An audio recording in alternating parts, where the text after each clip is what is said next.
아무렇지 않게 살인을 비롯한 각종 범죄를 저지르고 다니는 남자. 그가 지나는 곳엔 공포와 통곡이 가득한데 정작 이 남자는 항상 입이 찢어진 채 웃고 있습니다. 그리고 겁에 질린 사람들을 바라보며 말하죠. Why so serious? 이 남자의 이름은 조커입니다. DC 코믹스에서 가장 유명한 빌런 조커.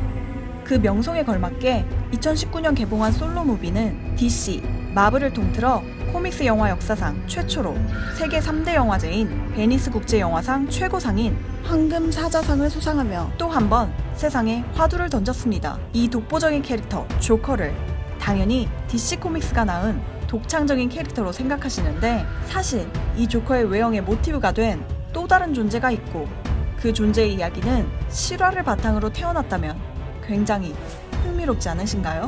조커의 외형의 모티브가 된 것으로 공공연하게 알려진 작품은 바로 영화화된 작품이자 레미제라블이라는 불후의 명작으로 유명한 작가 빅토르 위고의 작품인 웃는 남자 속 그윈플랜입니다. 실제로 조커가 등장하는 배트맨 코믹스 중 타이틀이 웃는 남자인 단행본도 있는데요.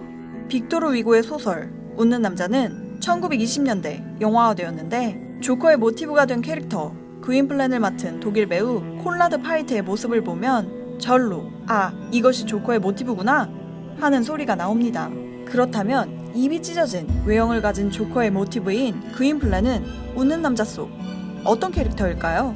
이 웃는 남자는 실제 역사상 있었던 끔찍한 실화를 바탕으로 한 소설입니다. 소설의 배경은 17세기에서 18세기 중세 영국.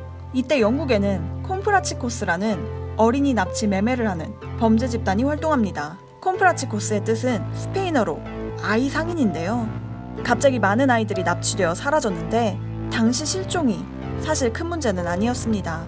너무 흔했기 때문이죠. 그런데 그렇게 실종이 흔한 시대에도 이상하다 느껴질 정도로 많은 수의 아이들이 사라지자 그제서야 영국 당국이 군대를 동원해 실종된 아이들을 수색합니다.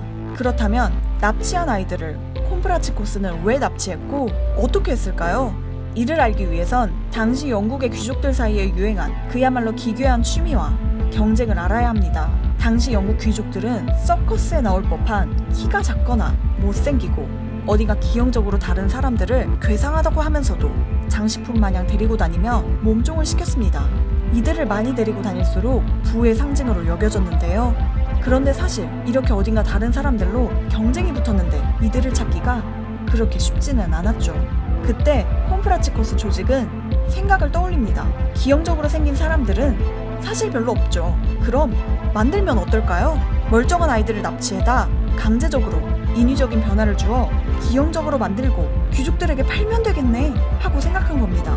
이렇게 강제로 변형된 아이들은 일반적인 모습과 다르게 변하게 만들면 만들수록 높은 값으로 팔아넘길 수 있었죠.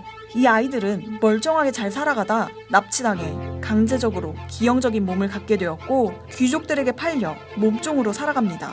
이 이야기는 역사 속에서도 쉬쉬하며 많이 등장하지 않았는데 빅토르 위고가 1869년 웃는 남자를 발표하며 당시 귀족 사회의 잔인함을 폭로해 유명해졌죠. 웃는 남자 속 그윈플랜 또한 본래 대부호의 아들이었지만 반역을 공모해 처형당한 아버지 때문에 화가 난 왕에 의해 콤프라치코스에 팔아넘겨졌고 납치당해 기형적으로 입이 찢어져 평생 웃는 얼굴을 하고 살아야 하는 성형을 당한 후 버려집니다.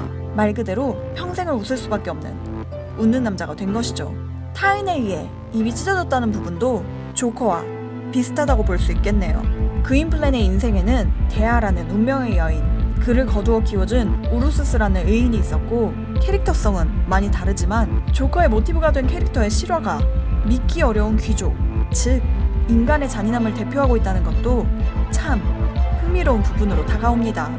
대문호 빅토르 위고가 자신이 쓴 작품 중에 가장 완벽하다고 말한 작품 웃는 남자.